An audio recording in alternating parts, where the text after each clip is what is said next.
everyone, welcome back to another video. I am Perseus Hades Scissorhands, and today I am deciding to do part 2 of Touchstarved.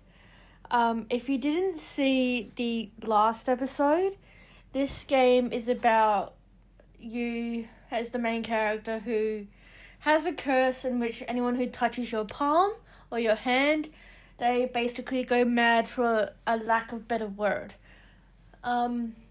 But it's best to go back to the first video because, again, this is part 2 from that. So yes, let's continue.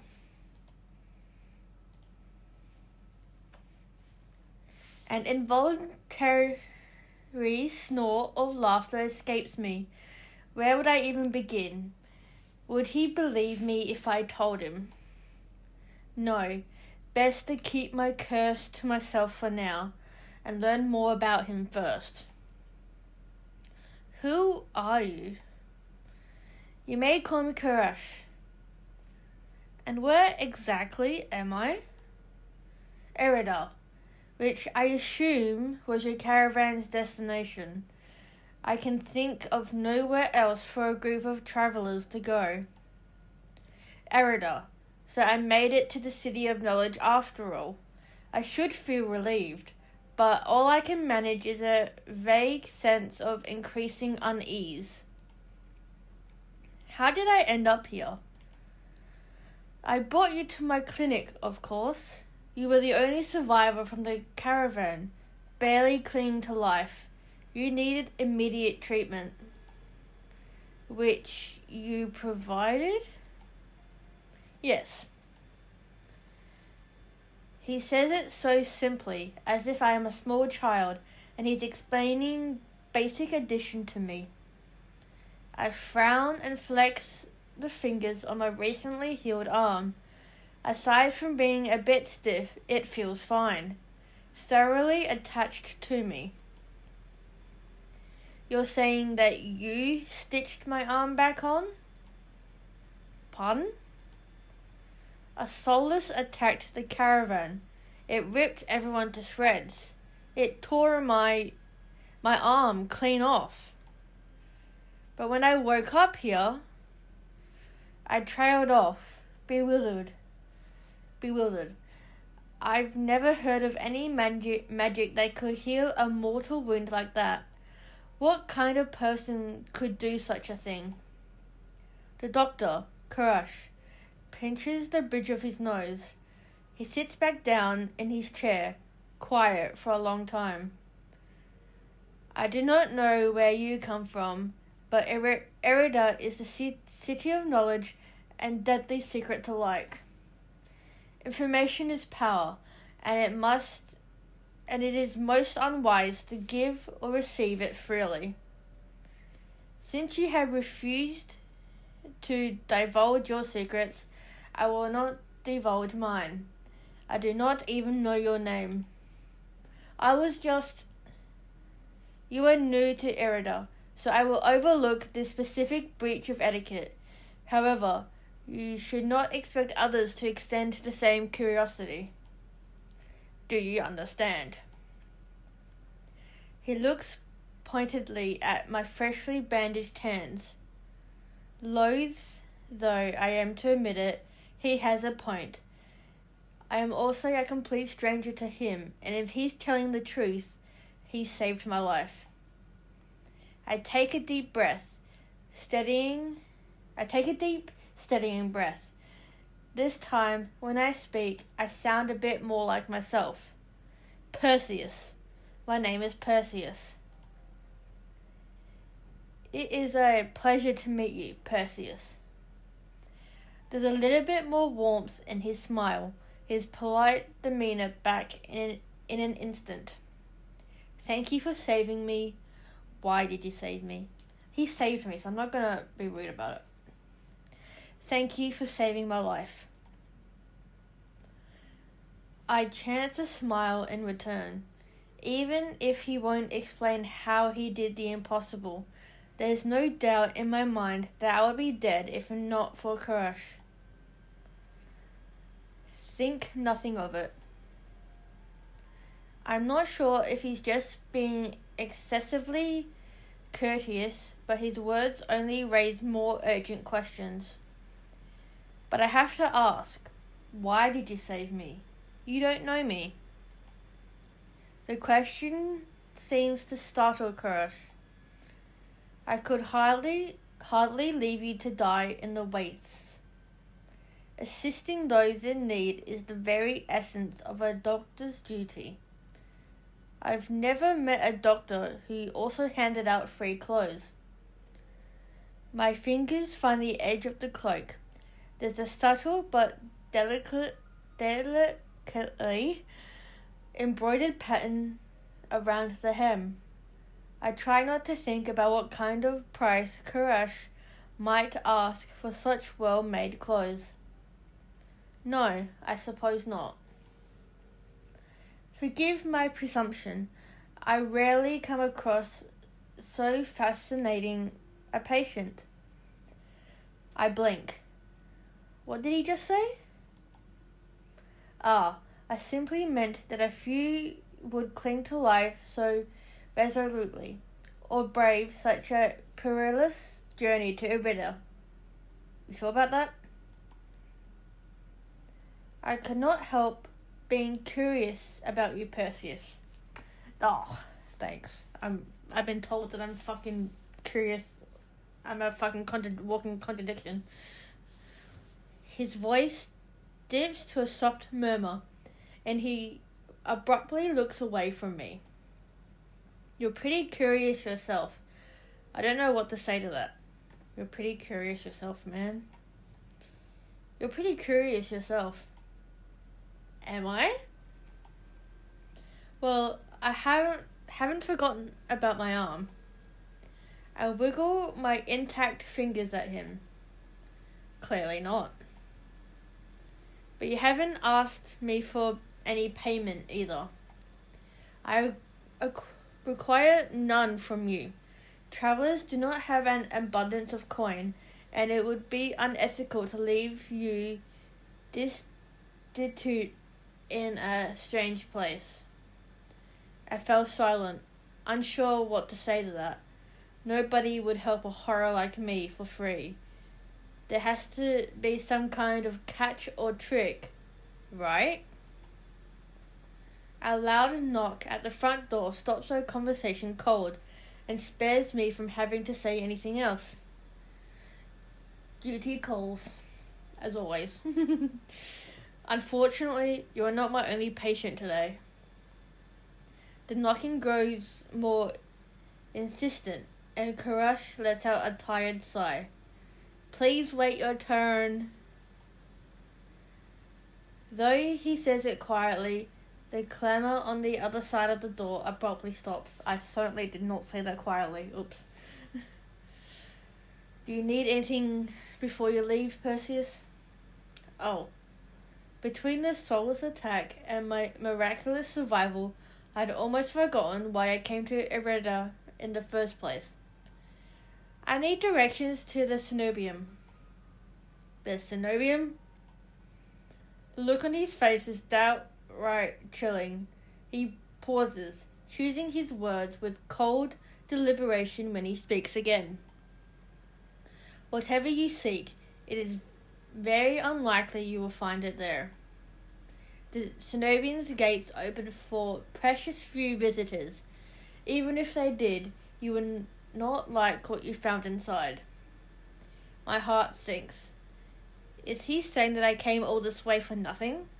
Risked life and limb for nothing? No, that can't be. I've only just arrived, and Irida's the largest city is still standing. There has to be a cure for me here. Then, if not the Senobium, where would you suggest? Do you know anyone else in Irida? Fuck no. I just got here. Fuck no. How am I supposed to know anyone here? I shake my head. Then I suggest a local guide. Head to the wet Wick and ask for Leander. Excuse me? The wet what? The wet Wick. He sounds deeply unamused. Follow the postings advertising Leander's Bloodhounds. They are difficult to miss. When you meet Leander, tell him I sent you. There isn't much to go on, but Koresh points towards the clinic's back door. You will be safe so long as you do not draw attention to yourself. That's easier said than done. I've always been a magnet for the worst sort of attention. If you require my assistance, you may return whenever you wish. I will certainly do. Though he's smiling, there's a note of finality in his voice. Resigned to my dismissal, I slipped out the back door. Wouldn't we all love to slip out the back door? I find myself standing in a narrow and rather gloomy alley. I put the new cloak up over my nose, stepping over the contents of chamber pots that have been emptied into the street. Something weighs heavily inside one of the cloak's pockets. My coin purse. Everything is still inside. Every last coin that I scrapped together for the journey to Ireda. It doesn't even look like it was opened. There were so few coins to begin with, they probably weren't worth stealing. I glanced back at the clinic's closed door. Koresh didn't take any payment. He didn't even ask for a future favor. But he also said that in Ireda, secrets are power. Does he expect me to give up mine at some point? That's not exactly a comforting thought. Still, no matter why he did it, Koresh gave me a second chance and a lead on where I might find help. I better get going before he changes his mind. I squeeze out of the alley and into the crowded main street. The line outside Koresh's clinic stretches down the road already. Two thin peddlers queue alongside withered elders. If any place is in desperate need of a free clinic, it's this one. The cobblestones are treacherously rough under my feet. Deep grooves worn between them by regular flooding and decades of hard use. I knew Ireda was a river city, but I didn't expect it to look so eroded. The buildings are tired and dilapidated, all crammed together in narrow streets. A child darts by, clutching something greasy wrapped in paper. The smell of dried food drifts over to me. My stomach gives a faint gurgle. This morning's catch, fried up, hot and fresh. Not too many eyeballs today. Doesn't sound so good, man. That sounds disgusting, but I am starving, so I ducked my head under the stall's grubby awning. The large fish, leers up at me, its three bulging eyes still visible through the thick layer of crispy batter. The vendor gives me a gap-toothed grin. What's the cheapest thing you've got? The vendor points to a metal basket of what looks like long strips of savory fried dough. Fresh long lads, 3 copper apiece. Don't burn your mouth.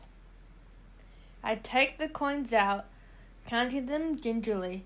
At this rate, I might not even be able to afford dinner. Reluctantly, I dropped the payment on the counter and take my meal. 2 streets later, I pass under a wrought iron archway adorned with dangly garlands of red and pink lilies. The buildings in the quarter are a dizzying riot of color, painted walls and tinted glass everywhere I look. Sheer red and pink curtains flutter in open doorways. Musical voices call out invitingly. Incense mingles with the pungent scent of flowers, barely covering the salt and muck of warm bodies. This must be Irida's entertainment district. I'm polishing off my food and dusting the crumbs from my hands when I spot a poster. It features the silhouette of a smiling man wearing a single dagger-like earring and the word Bloodhounds printed over his head. A motto, as above, so below, circles the artwork. If Leander is the leader of the Bloodhounds, then the face printed on the poster is likely his. I follow the line of identical posters around the corner and nearly hit my head on a precariously dangling wood sign. Looking up, faded orange letters read "The Wet Wick."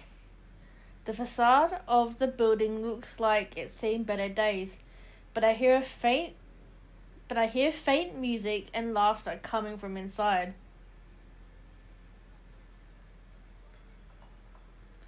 Inside of the bar is a far cry from the abandoned exterior. It's not even midday, yet most of the tables and booths are occupied by a loose assembly of people in matching green cloaks. There's a lot you can tell about a city by its dives or dips. This one seems ordinary enough, even if the uniforms are unusual. A cursory glance doesn't turn up anyone with a dagger-shaped earring. I'm about to head towards the counter when a chant rises from the center of the room. Show! Show! Show! The remaining green cloaks abandon the bar and their booths to rush towards the center of the room in a sudden torrent. There's no time to move out the way. I'm caught, swept along in the outstretched current. Hey! Rhythmic chanting drowns out my voice. I thrush, throwing out my elbows as the press of bodies grow heavier. My hip knocks into a table. I grip it, holding on tight to steady myself, but the crowd had stilled. The chanting stopped. A pair of gilded boots stride across the tabletop. Seriously, you dogs? Again? Scattered laughter and cheers rise from the audience. Now, I love this guy. He's like one of my favorite characters in this game, along with Kurash, and another character that we meet a bit later in the demo, but you'll see. I drag my eyes upwards. A well-dressed man stands on the table in front of me, his broad shoulders framed by the thick lapels of a trench coat. This really is the last time, alright? This time when he speaks, the audience falls silent, as though bewitched by his magnetic presence or rich, low voice. But nothing is as captivating as his smile. He beams at the crowd around him, a performer on his makeshift stage. Don't blink or you'll miss it. He laughs, and the dagger-shaped earring dangling from his left ear catches the light in a flash of gold. It would seem I've found Leander. He raises his hand above the audience and snaps. A flash of pale green light, real magic, no ordinary stage trick, blinds me. As the brilliance ebbs, my gaze refocuses on the mage towering above me. He flicks his wrist and the magic spiraling around him coalesces. That word's hard. A delicate flower stem sprouts from between his pinched fingers. One by one, glowing lily petals spring forth. With a flourish, the mage presents the conjured flowers. The audience bursts into clapping and cheers. A genuine magic show was the last thing I expected from a place called the Wick. Leander plucks the iridescent bouquet out of the air and turns in a slow circle, giving his audience a good look. Now, who could use some good luck? Eager onlookers scoot closer to the table. Some reach for the lilies, while others whistle and call Leander's name. But his cool green eyes slide right over them, locking on me instead. How about you? My chest tightens. Every person gathered turns to stare at me. Take the flowers, refuse the flowers. Because he's one of my favorite characters, I'm going to take them. Why not? I reach out, all too aware of the way my fingers tremble as I carefully take the flowers from him. There's no weight to them, only a faint warmth that radiates from the stems. As soon as the flowers leave Leander's hand, their light dims. They fade away in a shower of opalescent light. To my surprise, Leander laughs under his breath. That's the problem with flowers. They don't last long, but they leave an impression, right? He grins at me, and I find myself smiling back. Leander steps off the table, dropping among the excited crowd with an audible clink. All right, Bloodhounds, get back to your drinks. Show's over. The green cloaks disperse at his command, returning to their tables and booths. Before I can make my way towards Leander, his eyes find me. He gives me a friendly wave, then beckons me over to the crowded counter. I manage to squeeze beside him, but there's so little room that his broad shoulder presses against mine. I tense, but he doesn't seem to mind at all. Is this your first time in Irida? He says it lightly, with a genuine air of curiosity. Do I stick out that much? No, but I'm certain I'll remember seeing a face as lovely as yours around Lowtown. My eyes flicker to the polished countertop. I'm not used to flattery, and being this close makes eye contact difficult. Yeah, sounds about right. For those who know me, you understand. As if on cue, the bartender approaches us. What can I get you? Surprise me, and add anything my friend wants to my tab. I wasn't expecting the generosity, but I have to admit, I do feel a little thirsty after all that fried dough. I'll have what he's having. All is good. I'll have what he's having, please. I'll have what he's having. While the bartender leaves to fix our drinks, Leander leans his elbows on the counter. I'm close enough to notice his purple shadows under his lower lids. His eyes wander over me in return, but when they lock on my bandaged hands, a sour taste rises in my throat. Here comes the questions. So, what brings you to the Wick? Kurash sent me. He pushes his hair from his forehead. He pushes his hair back from his forehead, but it immediately falls back. It immediately falls right back into place. So, it's about work.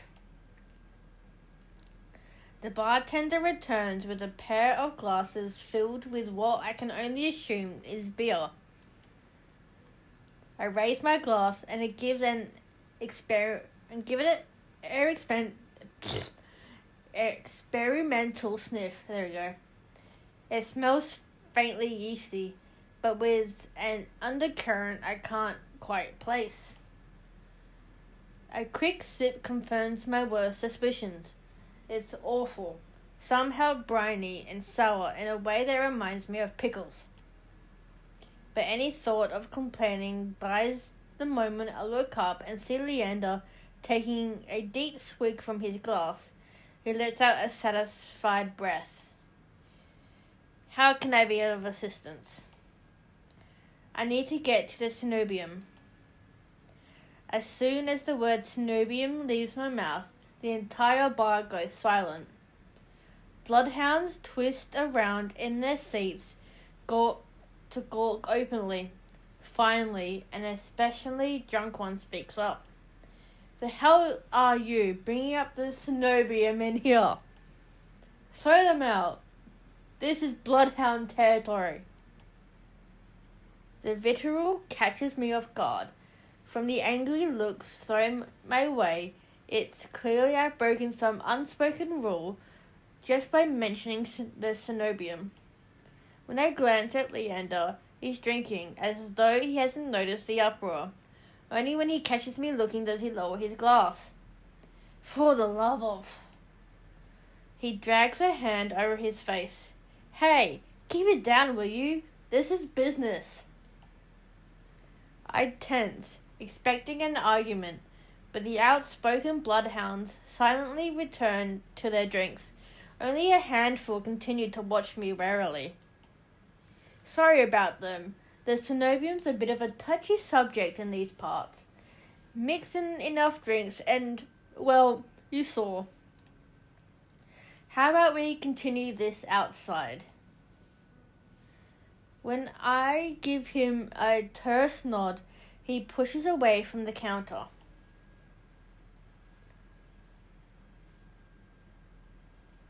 I follow Leander to an alleyway and tucked behind the wet wick where layers of frayed bloodhounds posters have been plastered to the walls. Seeing them side by side, the resemblance between Leander and his likeness on the posters is impressive. Karush didn't send you here for help with the Senobium, did he? From the look he gives me, he already knows the answer. I glance away. No, he didn't. He suggested I find an alternative. Yet, here you are, asking about them anyway. What do you need the Senobium for? I don't want to tell him about my curse. The less people know about my capabilities, the better. Thankfully, Leander takes my reluctant silence as an answer.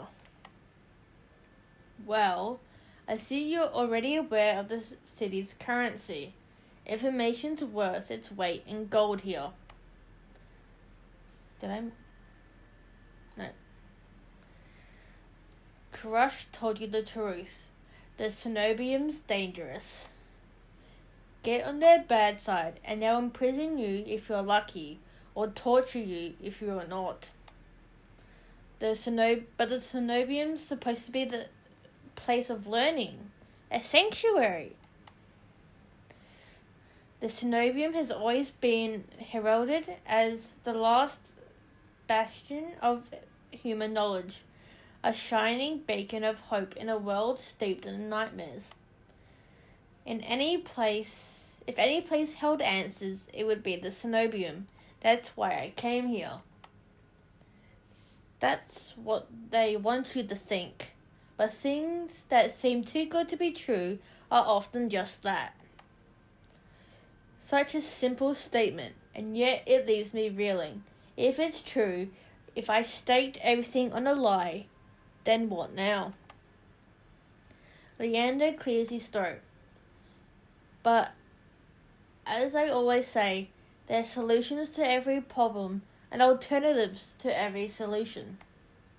He claps his hands and turns to me with a brilliant smile. That's why Karash pointed you to the Bloodhounds. Let us help you. Whether it's hunting solace, finding people, or recovering stolen valuables, we can do it all, and free of charge.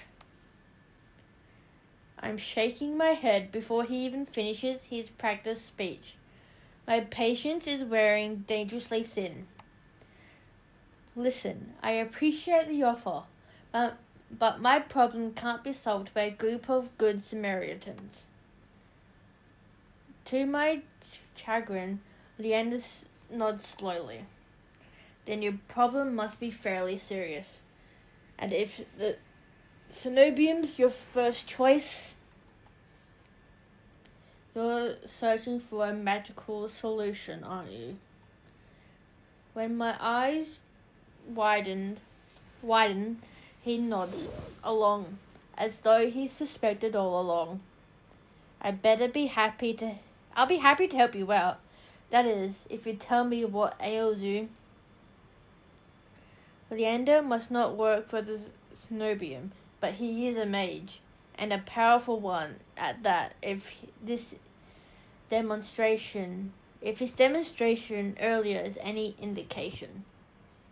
I'm silent, plagued by indecision. I don't know if I can trust him, but it's not like I have any alternatives.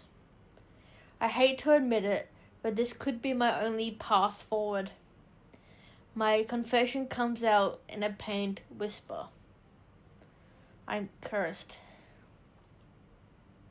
Cursed? Oh, now I'm very curious. What kind of curse? Something ancestral or more recent? He looks me up and down, taking in my face, my eyes, and finally my hands. It's your hands, isn't it? I wait until I'm certain my voice remains steady before answering. My touch is dangerous. It changes people. It hurts them. Before I even finish, Leander begins taking his gloves off. He tugs his left hand free and flexes his fingers. Let's see it. He offers me his hand, and a prismatic flash of magic ripples across his palm, but I'm already shrinking backwards. I can't.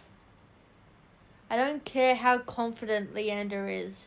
I can't bring myself to hurt him, to see his face twist into a mask of madness. Believe me, this isn't any ordinary curse. I'll be fine. Perhaps where you come from, your affliction was strange and one of a kind. But spend a year in this city and you will find 1,000 curses and thrice as many cures. Do you really think Karash would send you here if I couldn't handle it? How would I know? I only met him today. I'm as good as any mage in the Senobium. Better, even. If they can help, so can I. You don't know what you're asking me. I'm asking you to trust me. I look from Leander's outstretched hand to his confident smile. Then, with a short breath, I begin unwinding the bandages from my hand. Fine, but if you lose control, don't say I didn't warn you. You can tie me up first if it makes you feel better. I think I'm gonna leave it there. I want to leave you guys on a bit of a cliffhanger there because I know what happens, but I just want to leave you guys on a fucking cliffhanger there. So yes, thank you for watching the second part of Touchstarved. Give this video a like if you liked it and you'd like a part 3. I'm so sorry it took me so long to get around to part 2. because I want to spread out my playthroughs of the games that I'm playing. So that's why it took me so long, because like I said, I want to spread out the games of these playthroughs. So yes, give this video a like if you liked it, and if you want a part 3, subscribe if you want to, and if you want to watch me play games in real time, the link to my Twitch is in the description below, and I'll see you all next time. Bye.